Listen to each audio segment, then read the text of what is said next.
podcast.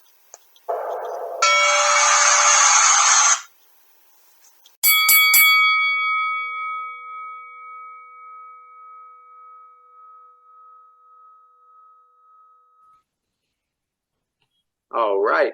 What's up, Fight Bros podcast listeners? Coming at you today with Fight Bros MMA Show number 55.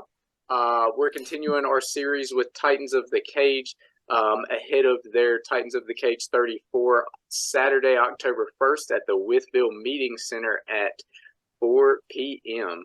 I've got a special guest on here today. She's going to be main eventing Titans of the Cage 34. We got Hannah Fierce Honey Ross. Hannah, thank you for coming on today. Yeah, of course. I'm really grateful that you are having me on here. Good. Well, it's good to have you. So I just want our listeners to get to know you a little bit. So let's just start out with where are you from? I'm from Virginia, but mainly Harrisonburg, Virginia, a really small town. A lot of people know it because of James Madison University. So it's a pretty large university in this area. But yeah, this is where I'm from. This is where I train. Okay. What gym do you fight out of in Harrisonburg? So I fight out of Mastering MMA Institute, which originally was in Harrisonburg. But due to COVID, it shut down. And so one of the members from that gym kind of created another gym outside of that because everyone left that one. And so he created his own gym, so kind of like an affiliate of that one, and kind of brought it back up. And so that's actually in Bridgewater, which is like 20 minutes outside of Harrisonburg. So that's where I train. It's Mastering MMA Institute. Okay. Yeah. So this is another good question I like to ask. Everybody kind of has a different story. So how did you get started into this sport of MMA and competing like you are today? So I've always been into sports. I never had tried combat, but about, I'd say 3 years ago, I saw Streetbeefs. And a lot of people know that's like a backyard fighting. And I've always been pretty spontaneous, but I never had expected to try something like that.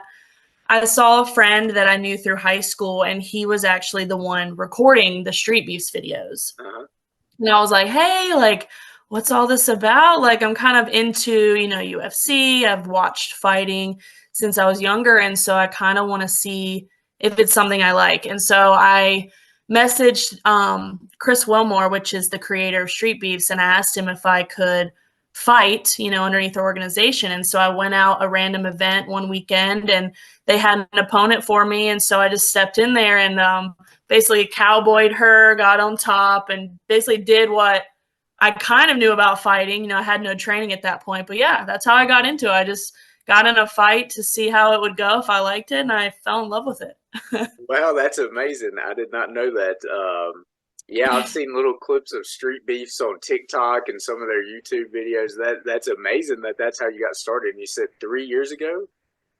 Yeah, about 3 years ago. That's also where the name Fierce Honey stemmed from. Everything kind of started right there. So now, where is Streetbeefs originated?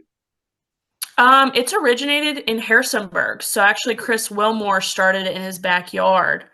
And then it kind of grew from there and became really popular. And now they have it out in Winchester, sometimes different areas, kind of in like backyard scenario. Okay. Yeah. I mean, that's neat. I mean, kind of like, I don't know if you're a fan of Kimbo Slice and Masvidal, but I mean, that's kind of how they got for started. Sure. A lot of people, they'll tell me that, like when I tell them my backstory, they'll always say like, okay, Kimbo Slice, like something along those lines. Hey, I love it. Thanks. So this is another question I like to ask.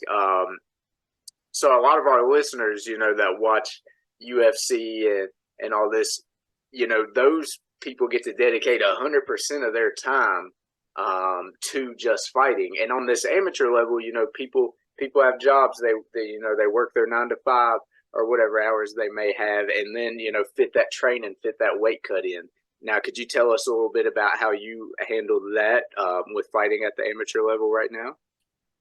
I have become very blessed. So it was hard when I first originally started, but now that I'm kind of taking off with my amateur career, I have made a lot of friends in my job. So I'm a server, but I've moved up to bartender, manager, and serving. So I do a little bit of everything. But within that, I made a very close friend with my boss. She's like a close friend of mine. Yeah. So she and a lot of my coworkers really believe in me. So they give me time off that I need. So I have a specific schedule where I only work weekends and I have most of the week to train and dedicate to my fighting. So that's kind of what I do. I usually do about 3 to 4 days a week, long hours of just intense lifting, training, just back to back different classes and stuff. And so I try to really put into that so that way it shows when I do step in the cage. And that's kind of where I'm at right now. That's neat. So, Yeah. kind of what I just gathered from you, I just wanted to know, what are your goals out of fighting? Do you have goals to become professional? Are you just doing this because you love fighting, or, tell us a little bit about that.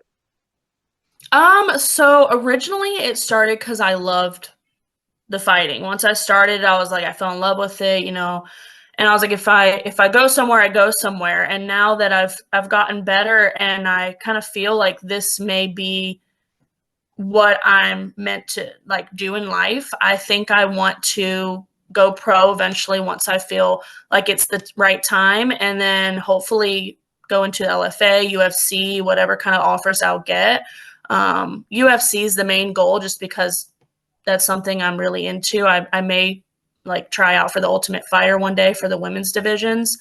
That would be amazing, but I know you have to have like at least 2 wins as a pro to do that. So that's something I'm looking forward to once I do go pro. So it's a lot of long-term goals, but it's mostly just to go into the higher levels and hopefully be a champion one day in the UFC or a higher org like that. Okay.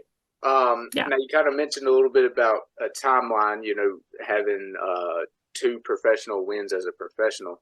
Now I like to ask fighters this too. Do you and your coaches kind of have a timeline of when, you would like to cross into, forfeit in your amateurism to go professional? We have not discussed actual pinpoints of when. I know that in my head, I'm looking at least 2 more fights or so as an amateur, but I want those to be high level fights. Like this fight is pretty important to me just because it is #1 main event. I get a belt from that, stuff like that, stuff that's really like I guess shocking to the community of like, okay, she's main event, like that's huge. Like I want to make sure I'm really capitalizing on things that I'm doing as an amateur before I go pro. That way I'm not going too soon. But as means of discussing it, we have not really discussed the exact time or place when I will go pro. Okay. So I'm not really sure. Okay. Thank you for sharing that. Yeah. So you're fighting at Bantamweight on October 21st. Now, is that normally what you fight at? Have all your fights been at Bantamweight? Since I have became amateur, yes. I have fought at Bantamweight. It's kind of funny because when I first started, I was like 160. And so that would be like never going to happen type of thing in my mind then. But with fighting, I've lost a lot of weight, gained a lot of muscle. And so Bantamweight has been the best option for me. But I have talked about going to 125 when I go pro. But yeah, 135 is probably where I'll stay at for Amis at least. Okay. So, you just mentioned 125. So would you say, Bantamweight's pretty moderate cut for you? I wouldn't say easy. I don't think any weight cut's easy, but pretty moderate. Yeah. I'd say it's definitely attainable. Like when I go to cut the weight, I know that I have to really diet before I can go in and start cutting it. And so I usually diet up to a month before, kind of cut out a good bit of carbs. But with my body, it seems to burn fat pretty quickly. And so I guess I could say I'm pretty blessed in the way that I haven't really had to worry about that part so much. Whereas I eat stuff, I kind of burn quickly. So once I do cut the weight, I usually only have to cut like 8 pounds or so. Okay. So So it hasn't been too bad. you mentioned earlier, if you wouldn't mind sharing this, but you mentioned earlier you said 160. What do you normally walk around at to kind of give our viewers just, I don't think people realize people don't, walk around or they don't walk around at 135 and frequently just because they're fighting at it. Yeah, of course. So for anyone that's wondering, like outside of like fight camp, I usually am walking around at about 145 to 150. So it kind of ranges. It's kind of just dependent upon like, okay, what have I been eating? Have I gone on vacation? Am I really enjoying myself? So I'd say that the highest I'll sit at is 150, but I like to try to keep it a little bit lower just because, I know I'm going to be doing fight camp throughout that time. So yeah, it's about 150 I'll be sitting until I start dieting. Okay. Now, I see here, I was at your last fight at Titans of the Cage, and I see here on Tapology.com that you've had a few fights with Titans of the Cage. How did you get involved with that promotion? How did that come about? So I'm trying to think. I think that my coaches had set that up for me, and we found a kickboxing match with them. And I didn't really know who they were at that point. And then I kind of got close with the people that run that organization. And so once I fought that fight, I got to know them, and they, were able to set me up with more fights after the fact. And so it's kind of like I had to prove myself really to be able to get good fights through them, which was nice. So yeah, I really enjoyed fighting with them, and hopefully the future continues with that. Okay. So I mentioned your last fight at Titans of the Cage 33 versus Trinidad. I was there. That was awesome. You put on a really good striking clinic, and ultimately you got the submission victory by guillotine in round 2. How did that feel? That felt good. I mean, I've been really working on ground game because I've always been a natural striker, it seems, and haven't really, I've worked hard on that, but I haven't really had to put too much effort forth just because it came naturally. But with the ground game, it was a little bit more like iffy, and so getting that submission was pretty dope for my record. I was excited about that. Oh, good. So another thing I wanted to get that I noticed, so it seems now I don't know who I was on your team. Now I'm interviewing James Huffman. Is he on your team? Yeah, Okay. yeah, he's definitely my team. So that was going to be my next question. So it seems like you have some teammates fighting on these cards with you. So James is going to be fighting or he's already the champion, and he's going to be, he's going to be fighting in the co-main event for that defending his Bantamweight championship, and you're going to be fighting in the main event. How does that feel to fight with your teammates on the same card? We are stoked. James and I have known each other for a long time. He actually took me underneath of his wing and coached me one-on-one when I first started. And so he is someone who's very important to me as a friend, and we're pretty close. And so just knowing that we get to fight side by side, go through camp together, it's super exciting. And both of us just can't wait to put on a show and celebrate, afterwards. Hey, I like it. So, after you competed in Streetbeefs, you reached out, and this is when you started training with James, you said? Yeah, so I reached out to my main coach, Lee. I met James, and James, had a schedule where he was able to come with me and go out to what we called the farm at the time, because that's where it started before we're in our main gym. But he would train me one-on-one and teach me things. Of course, he's very knowledgeable. He's been doing it for years and years. And yeah, he taught me a lot of what I know today. And so he means a lot to me. He's just a great coach, great fighter. So it's exciting. So I want to get down to it. So you are making Titans of the Cage history on October 21st.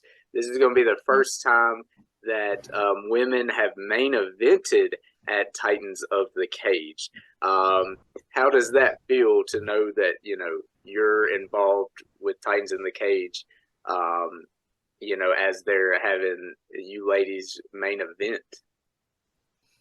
It's really exhilarating, honestly. Like sometimes I don't know how to feel about it because I'm like, man, this is like a huge goal. Like, cause you know, you have small goals, big goals. This is kind of like one of those goals in the middle of like, wow, this is something I didn't think I would be doing and I'm here. And so for me, I don't take it lightly. So I'm excited to be that event that closes the show so I can give the crowd what they came to see. You know, I'm a person that really likes to put on the show.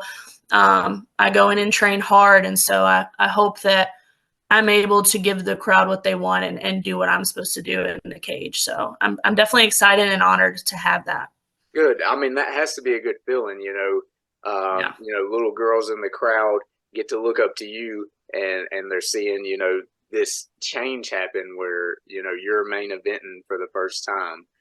So that has to, you know, feel good, you know. Yeah, it's nice because usually it's dudes, you know, it's guys out there doing the main events and stuff. And so I do think it will make a statement, and I think it'll be good for, like you said, like girls to see that as they're up and coming, you know, if they're training and stuff. It'll be really nice. I'm excited. I know the promoter, Kim Ring, she's excited because I had her on the podcast. I've gotten to know her pretty well. When she was coming up training, you know, women training during that time wasn't, you know, really acknowledged and at the level it is now, where there's divisions filled out and everything in the UFC. So I know she is super excited about, you know, having you all main event Titans of the Cage. Yeah, she's awesome. I love that she's, you know, the main person of this. She's so cool, and I think women are just up and coming in this sport, and it's cool to see it happen. So I'm glad to be a part of it. So in the main event, you're going to be facing Gracie Greco for the Bantamweight strap. Tell me how training camp has been going. Training camp has been going really well. You know, just basically preparing for things I see, you know, downsides, upsides of Gracie. I'm excited to, I feel like she's definitely in different versions of me where I'm more of a striker. She seems to like ground game, stuff like that. So yeah, just studying video and making sure that I'm stapling what things she's going to bring to the table. So that's kind of where I've been with fight camp, just making sure that I'm on my P's and Q's when it comes to things that she may be doing or coming at me with that I need to be prepared for. So yeah, just kind of making sure of those things. That's really it. Now you don't have to answer this, but do you have a prediction or a path of victory that you're kind of foreseeing early on here? I'm trying to think of how to answer this. I definitely see myself possibly with a TKO or a standing knockout, one or the other, just because of the main fact that I'm going to be prepared for if she tries to go to the ground. That's what a lot of my opponents have done in the past. They want to go to the ground just because I'm striking on the feet. And my power sometimes seems to be too much for certain opponents I've had, and so they'll want to go to the ground or evade those quickly. So that is my prediction. And if she does go to the ground, you know, I have multiple things ready for when that does happen. And so, in really all perspective, I'm ready for whatever she brings, just because I'm training hard and I'm going to be prepared whatever she does at that point. So. That's very well said. I remember in your last fight, you know, you were really, you know, really striking and very accurate on the feet, and your opponent shot for a takedown, and you quickly transitioned that after she took you down. So well said. Yeah, I've been working. So, you know, definitely every fight you have stuff that you see that you could have did better, and so definitely going to capitalize on some things that I needed to fix in that fight and things I need to keep doing as well. So I'm definitely excited for that to come out. Good. So near the end of the podcast, I like to ask you just a couple of fun questions. So, you know, you're into competing, but are you into being a spectator too? Do you enjoy watching UFC, Bellator, maybe boxing, bare knuckle? Are you a spectator fan as well? Yeah, I would say so. One thing I do lack, I don't really watch much like kickboxing, stuff like that. I have some friends and family that do, but I mainly stick to like UFC or bare knuckle. Sometimes I'll watch on Instagram. Lots of wrestling tournaments, stuff like that. My brother wrestled for a while, so I'd watch him. But I'm into combat sports altogether. I enjoy, you know, doing it. I enjoy watching it. It's exciting, exhilarating, and so yeah, I definitely would love to be on the sidelines too. And I have in the past when it came to opponents dropping out, I would just go and watch my teammates just for fun. And so yeah, I'm definitely all for it in every way. Good. Do you have any favorite fighters or any fighters you feel like your game's influenced off of at from the professional level? I do actually. I have really taken a liking to Alexa Grasso. She recently beat Valentina. She came back. They did the rematch, and she is. I watched her actually before she fought that fight, and I had watched her training, just her lifestyle, and I predicted she was going to win that first fight. And everybody's like, no, no, no, not Valentina. I was like, no, she's coming with the heat. Like, she's going to win. Yeah. And she did. And yeah, I'm just a fan of her. I think her fighting style is kind of like mine. She's very aggressive. She's prepared for basically whatever, good stand up fighter. So yeah, I've been watching her, trying to pick some things from her as well. And one fighter, I'm sad to see her go, but she made such a statement as long as she was with the UFC. But Nunes, of course, is a huge one of mine. She has power, like stand up as well. So I like to watch her videos a lot, old ones and new ones, and kind of pick some things that she does as well. So Good. Yeah, I think those are great choices. yeah. Next question. So, you're about to make that walk to the octagon. Do you have a pre-fight ritual to get you in that, fighting mind state? Maybe a song, maybe a playlist that you listen to get you prepared, to go out there and fight? So I don't have a specific artist or playlist that I play. I really just listen to like hip hop or rap, anything that's gonna get me grooving, kind of like chilling me out, because I do get anxious, which I think is healthy. I do like that I get nervous, but it does suck in the moment. So I put in my headphones and, basically shadow boxing, trying to calm myself down. I do intense breathing right before my fight. I like to breathe really fast, open up my lungs kind of thing. Nothing ritualistic, just basically trying to calm myself down. That way I'm focused and ready. I like it. Now, kind of last question for you here. Okay. Let's say, there's somebody in the youth in the crowd on Saturday, October 21st. Maybe somebody that's never saw you fight before. What do you want to leave them with of your performance? Their impression of you after they leave that night from the fight. Basically, with the fight, if they see me and they're impressed, or they're just shocked by my performance and they're excited. Basically, I want any youth to know that they're young right now. They could have many goals in life, and no matter what you do at home, what you go through starting out, I didn't start out the best, but don't allow those things to stop you from going for high-end goals, because sometimes in life those high-end goals seem like you can't reach. But if you keep pushing forward, you shoot for the stars almost. A lot of people will downside that, to be like, no, you couldn't make it, stuff like that. But I'm here to say that you can make it, and that you will if you believe it and you push forward. And I want every youth to know that.